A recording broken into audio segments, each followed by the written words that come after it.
السلام علیکم ورحمۃ اللہ وبرکاتہ۔ 12ویں صدی کے دوران مغربی یورپ میں قدیم یونانی فلسفے کا ازسر نو مطالعہ کیا۔ محققین نے ارسطو کو متنازع بت پرست سے ایک قابل احترام فلسفی تسلیم کیا۔ اس عمل میں مغربی محققین ترجمہ کرنے کی اس تحریک سے مستفید ہوئے جس میں عربی میں لکھی گئی تحریر کا لاطینی زبان میں ترجمہ کیا گیا۔ یہ عمل 11ویں صدی کے اواخر میں شروع ہوا تھا۔ عرب فلسفیوں نے ارسطو پر مطالعہ کیا تھا اور یہی مطالعہ لاطینی تہذیب کے کام آیا، اور اس کے بعد پھر لاطینی محققین نے براہ راست یونانی زبان سے ارسطو کے کام کو سمجھنے کی کوشش شروع کی۔ ابن سینا وہ اہم عرب فلسفی تھے جنہوں نے لاطینی محققین کو خوب متاثر کیا۔ لاطینی تہذیب کی جانب سے ارسطو کو سمجھنے کے عمل میں ابن سینا ہر وقت اپنی کتابوں کے ذریعے وہاں موجود رہے، خاص کر ارسطو کی میٹا فزکس کے دوران۔ 12ویں صدی کے وسط میں ابن سینا کی میٹا فزکس یورپ میں واحد میٹا فزکس تھی۔ 12ویں صدی میں ارسطو کی میٹا فزکس کے مطالعے کے دوران ہمیشہ ابن سینا کی میٹا فزکس کا مطالعہ کیا جاتا تھا۔ 1250 عیسوی کے بعد اس کی قدر کم ہو گئی، لیکن اس کے باوجود اگلے کئی برسوں تک ارسطو کے فلسفے کو سمجھنے کے لیے ابن سینا کا حوالہ دیا جاتا رہا۔ ابن سینا کی ایک تحریر میں خدا اور اس کے بندے کے بیچ فاصلے کو سمجھنے کی کوشش کی گئی تھی۔ پھر یہی تحقیق اطالوی فلسفی سینٹ تھامس کے مذہبی فلسفے کا حصہ بنی۔ یہ فلسفہ قدیم مسیحی مذہب کی بڑی کامیابیوں میں سے ایک تھا۔ ارسطو کے یورپی مطالعے میں ابن سینا کا بار بار ذکر آتا ہے۔ عربی میں ان کا نام ابو علی سینا ہے۔ وہ عظیم عرب فلسفی اور معروف معالج تھے جو اپنے وقت میں عربی میں کتابیں لکھتے تھے۔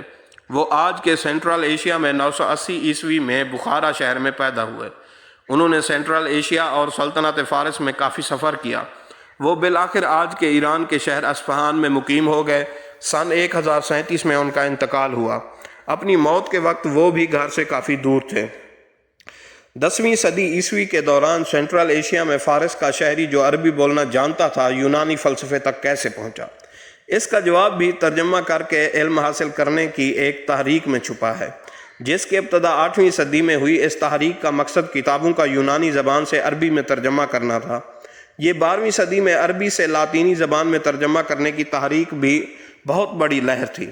عباسی سلطنت کا اس تحریک کی بنیاد دارالحکومت بغداد تھا، جو اس دوران نیا تعمیر ہوا تھا۔ یہاں قدیم یونانی تہذیب کے سائنس اور فلسفے کی تحقیق کا جائزہ لیا جاتا تھا۔ اس تحریک کی آمد اور ابن سینا کے عظیم فلسفی بننے میں کوئی 2 صدیوں کا فاصلہ ہے۔ ان سے پہلے بھی کئی نامور عرب فلسفی گزرے جن میں الفارابی کا ایک بڑا نام ہے، جو ابن سینا کی پیدائش کے 30 سال قبل 950 عیسوی میں انتقال کر گئے تھے۔ ابن سینا کے لیے الفارابی بہت قابل احترام تھے۔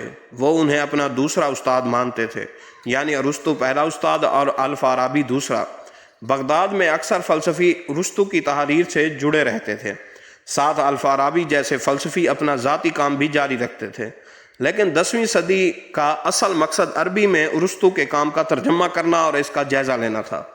ابن سینا نے یہ سب بدل کر رکھ دیا۔ اپنے انتقال تک انہوں نے ایک عظیم فلسفی بن کر ارسطو کو بھی پیچھے چھوڑ دیا تھا۔ یہ بات کم از کم مسلمان فلسفیوں کی حد تک درست ثابت ہوئی۔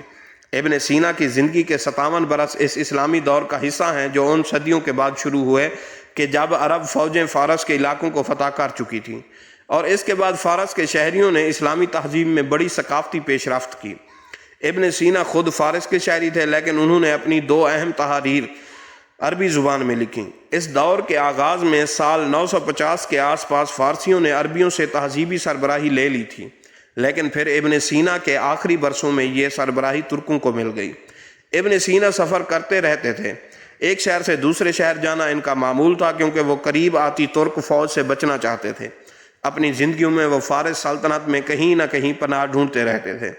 انہوں نے محض 20 برس کی عمر میں اپنا گھر بار چھوڑا اور بخارا سے شمال کی جانب چل پڑے اور گرگانج جا پہنچے۔ انہوں نے آج کے ایرانی شہروں ہمدان، تہران میں بہت وقت گزارا اور آخر میں وہ اصفہان میں مقیم ہو گئے۔ ایسا لگتا ہے جیسے وہ ایک ترک سلطنت میں کام کرنے سے ڈرتے تھے۔ اس سفر سے وہ ان غریب ریاستوں سے نجات حاصل کر پائے جو دشمنوں سے گھری ہوئی تھیں۔ ان شہروں کے درباروں میں فلسفیوں کی حوصلہ افزائی کے لیے وسائل تھے، نہ اس کی خواہش۔ وہ عباسی سلطنت میں آل بویہ خاندان کے زیر انتظام شہروں میں پناہ لینے گئے، جہاں کے درباروں میں فلسفیوں کی معاونت کی جاتی تھی۔ ابن سینا کے بارے میں اتنا کچھ اس لیے جاننا چاہیے کہ انہوں نے اپنی سوانح عمری میں 1012 عیسوی کے آس پاس لکھی تھی، اس لیے بھی کیونکہ ان کے ایک شاگرد نے ان کے بارے میں ایک کتاب لکھی جس میں 1012 کے بعد ان کی موت تک کے برسوں سے متعلق تمام معلومات موجود ہیں۔ اپنی سوانح عمری میں ابن سینا لکھتے ہیں کہ انہوں نے خود بغیر کسی استاد کے فلسفہ سمجھا، لیکن وہ تسلیم کرتے ہیں کہ الفارابی کے ایک تحریر نے انہیں میٹا فزکس سمجھائی، جس کے بعد انہوں نے اسے ترک کرنے کا خیال چھوڑ دیا۔ کتاب میں دہرایا گیا کہ انہوں نے آزادانہ طور پر ارسطو کے کام کا مطالعہ کیا، یعنی کہ بغداد میں سیکھنے سکھانے کی روایت سے آزاد ہو کر اپنی تحقیق خود کی۔ وہ کہتے ہیں کہ 18 سال کی عمر تک ہی انہوں نے اس شعبے میں جانے کا فیصلہ کر لیا تھا۔ ان کی یہی غیر جانبداری انہیں کئی شخصیات کی فلسفیانہ تحقیق میں ان کے کیے گئے دعووں کا صحیح جائزہ لینے کے قابل بناتی ہے، چاہے یہ دعوے اس وقت کسی بڑے فلسفی نے کیے ہوں۔ ان کی سوانح عمری میں وہ اپنا حوالہ دیتے ہوئے کہتے ہیں کہ کیسے ان کے نظریات نے جدید فلسفیانہ تحقیق کو پختہ بنایا۔ یقیناً یہ ایک ایسے شخص کی مثال ہے جس نے خود سے علم حاصل کیا۔ انہوں نے فلسفے کی موجودہ روایات پڑھی، ان کا جائزہ لیا، بعض کو مسترد کیا اور بعض کو بہتر بنایا۔ ابن سینا نے اپنی سوانح عمری میں یہ سب کیوں لکھا؟ یہ اس لیے کیونکہ وہ ایک ایسے ماحول سے آئے تھے جہاں فلسفے کی تسلیم شدہ روایات موجود نہیں ہوتی تھیں۔ وہ اب ایک ایسی جگہ موجود تھے جہاں ہر کسی نے بغداد میں اپنے بہترین اساتذہ سے تعلیم حاصل کر رکھی تھی۔ جیسے جیسے ابن سینا مشرق کی طرف جاتے رہے، ویسے ویسے انہیں بغداد کے تعلیم یافتہ لوگ ملتے رہے۔ وہ ان کے سامنے خود کو کم تر محسوس کرتے تو یہ سوچتے کہ انہیں کوئی حق نہیں کہ وہ بغداد سے تعلیم یافتہ کسی شخص کی فلسفیانہ تحقیق کو رد کریں۔ سوانح عمری لکھنا اور بغداد کے پڑھے فلسفیوں پر اپنی برتری حاصل کرنا دو الگ باتیں ہیں۔ ان کے خلاف دلائل جیتنا خاصا مشکل ہوگا، لیکن اب ابن سینا بظاہر اپنی تمام جنگیں جیت چکے تھے۔